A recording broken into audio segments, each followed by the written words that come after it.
بیوی کا پیار والا نام رکھنا سنت ہے، مگر ایسا ویسا نہ رکھنا۔ نبی کریم صلی اللہ علیہ وآلہ وسلم اپنے اہل خانہ کے ساتھ بہت ہی محبت کے ساتھ پیش آتے تھے، چنانچہ آپ صلی اللہ علیہ وسلم نے ارشاد فرمایا، جس کا مفہوم یہ ہے کہ میں تم میں سے اپنے اہل خانہ کے لیے سب سے بہتر ہوں۔ ایک مرتبہ آپ صلی اللہ علیہ وسلم اپنے گھر تشریف لائے۔ اس وقت سیدہ عائشہ صدیقہ رضی اللہ تعالی عنہا پیالے میں پانی پی رہی تھی۔ آپ صلی اللہ علیہ وسلم نے دور سے فرمایا، حمیرہ میرے لیے بھی کچھ پانی بچا دینا۔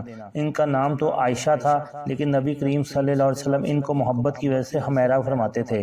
اس حدیث مبارکہ سے پتہ چلتا ہے کہ ہر خاوند کو چاہیے کہ وہ اپنی بیوی کا محبت میں کوئی ایسا نام رکھے جو اسے بھی پسند ہو اور اسے بھی پسند ہو۔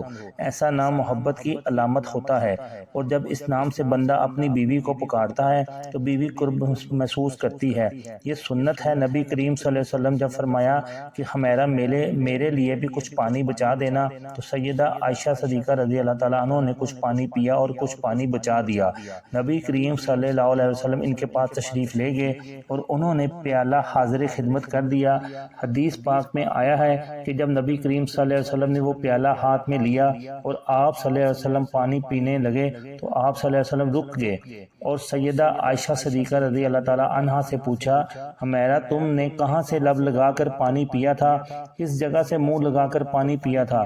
انہوں نے نشاندہی کی کہ میں نے یہاں سے پانی پیا ہے۔ حدیث پاک میں آیا ہے، نبی کریم صلی اللہ علیہ وسلم نے پیالے کے رخ کو پھیرا اور اپنے مبارک لب اسی جگہ پر لگا کر پانی نوش فرمایا۔ خاوند اپنی بیوی کو ایسی محبت دے گا تو کیوں کر گھر آباد نہیں کرے گا؟ اب سوچئے کہ رحمت العالمین تو آپ صلی اللہ علیہ وسلم کی ذات مبارک ہے، سید الاولین والآخرین ہیں، اس کے باوجود آپ صلی اللہ علیہ وسلم نے اپنی اہلیہ کا بچا ہوا پانی پیا۔ ہونا تو یہ چاہیے تھا کہ آپ صلی اللہ علیہ وسلم کا بچا ہوا پانی وہ پیتی، مگر یہ سب کچھ محبت کی وجہ سے ہے۔ ایک مرتبہ نبی کریم صلی اللہ علیہ وسلم گھر تشریف لائے۔ آپ صلی اللہ علیہ وسلم نے فرمایا، سیدہ عائشہ صدیقہ سے فرمایا، حمیرہ تم مجھے مکھن اور چھوارے ملا کر کھانے سے زیادہ محبوب ہو۔ وہ مسکرا کر کہنے لگی، اے اللہ کے نبی کریم صلی اللہ علیہ وسلم، مجھے آپ مکھن اور شہد ملا کر کھلانے سے زیادہ عزیز ہیں۔ نبی کریم صلی اللہ علیہ وسلم نے مسکرا کر فرمایا، حمیرہ تیرا جواب میرے جواب سے زیادہ بہتر ہے۔ نبی کریم صلی اللہ علیہ وسلم کے دل میں جتنی خشیت الہی تھی اس کا تو ہم اندازہ ہی نہیں لگا سکتے، مگر آپ صلی اللہ علیہ وسلم کا اپنے اہل خانے کے ساتھ پیار اور محبت کا تعلق بھی تھا۔ یہ چیز عین مطلوب ہے کہ اللہ تعالیٰ بھی اس چیز کو پسند کرتے تھے۔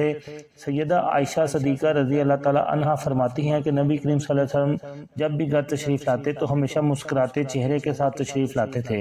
اس حدیث پاک کے آئینہ میں ذرا ہم اپنے چہرے دیکھیں کہ جب ہم اپنے گھر آتے ہیں تو تیوریاں چڑھی ہوئی ہوتی ہیں۔ اللہ تعالیٰ ہمیں اپنے نبی کے طریقے پر چلنے کی توفیق عطا فرمائے اور ہم سب کی رہنمائی فرمائے۔